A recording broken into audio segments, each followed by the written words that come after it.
For the past 60 years in India, the main law related to income tax has been the Income Tax Act of 1961. Now the government has completely revamped this framework and introduced the Income Tax Act 2025. The objective is not to bring a new tax, but to make the law clearer, more digital, transparent, and simpler, so that disputes can be reduced. How has this law been upgraded, and why was there a need for this new law? In today's video, we are going to discuss this point.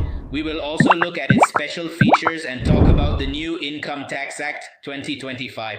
I am Anish, and I will be with you throughout this video, so stay tuned till the end. This video is going to be very important. Friends, if you like this video, please like and share it. And if you are new to the channel, subscribe and press the bell icon. Alright, let's start this video. This new tax act or this new law will be implemented from April 1st, 2026. Please keep this in mind. This means that when we talk about 2025 and 2026, the financial year 2025 to 2026 and the assessment year 2026 to 2027 will still be covered by the Income Tax Act 1961 under Nirmala Modi, but after that, only this 2025 law will be applicable, okay? Any new rules and administrative changes will start in the next financial year, so there is nothing to worry about. Don't think that everything is starting right Income away, Tax Act or that you will 1961, have to relearn Nirmala everything Sitharaman, immediately. PM Modi. How to file income tax. We will also explain its features and what changes have been made in the law under the 2025 Act, so there's no need to worry too much. Let's move ahead and learn about its special features. First of all, why was there a need to bring this law? Because the law from 1961 was causing problems in many areas. For example, if we talk about its sections, there were more than 800 sections. It had to be amended repeatedly, and with each amendment, the law was becoming more complicated. There were different interpretations and variations, which led to further confusion. To avoid this and to reduce tax disputes, this new law has been introduced. In any way. By the way, there has been no change in the slabs. Alright. Apart from this, we are seeing that over time, there have also been changes in the digital economy.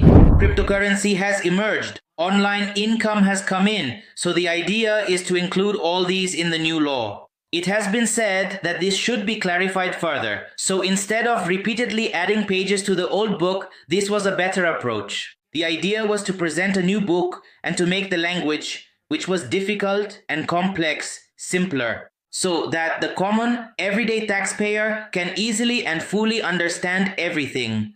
You absolutely shouldn't have to go to expensive lawyers for complex interpretation or have any unnecessary disputes with government officials. This is precisely the fundamental reason it has been thoughtfully introduced. From when will this law be implemented? So, the President's approval was received in August 2020 itself. The effective date is April 1st, 2020. For which financial year will it be implemented for the first time, pardon me? For which annual year? For the year 2020? For the financial year 2025-26? In most cases, the Secure Act, in fact, the entire law, will be implemented. So, let's learn about the features of the Income Tax Act 2025. First of all, why such a revolutionary change in language and structure? Because the language has been simplified, made more accessible, and the number of words has been reduced. There are only 6 lakh words now, whereas earlier it included 5 lakh words. Alright, so the number of words has been reduced. Apart from this, the number of sections has also been reduced. Earlier, there were more than 800 sections, 819 to be precise, and now it has been brought down to 536 sections. Alright. Efforts have been made to simplify the language, and the number of chapters has been reduced from 47. Now there are only 23 chapters, so some changes have been made in this Income Tax Act. For the first time, tables and formulas have been used in it. Long paragraphs have been shortened and converted into straightforward, simple language so that the average taxpayer can understand it. So that people can understand the law and you don't have to go to lawyers or officers for interpretation. The dependence of the common taxpayer on them has been reduced so that the average taxpayer benefits, and secondly, a new concept has been introduced in the tax year. What was it like before? Just now we saw that there were two concepts, tax year and assessment year. Now there will be only one term, tax year. So we just saw the financial year and the assessment year, right? So friends, these were the assessment year and the financial year. Now both of these terms have been removed and replaced with just tax year. Only this concept will be used from now on. The tax will be paid for the same year that is being discussed. Now look at the new section numbering system. Earlier, there were a lot of sections, but now the number of sections has been reduced, so you'll see sections in a single numbering system. For example, Section 80C used to be considered very important, and most people often discussed it. What has Section 80C been changed to?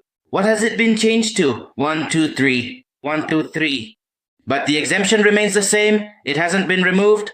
Only the numbering has changed, as you can see. Emphasis has been placed on a digital and faceless system, so that as times change, there won't be a need for excessive paperwork to resolve disputes. What has been done for this? An effort has been made to make everything digital. For example, the concept of faceless assessment, faceless appeals, online notices, and fast refunds. Keep in mind, the aim is to make all these processes faceless.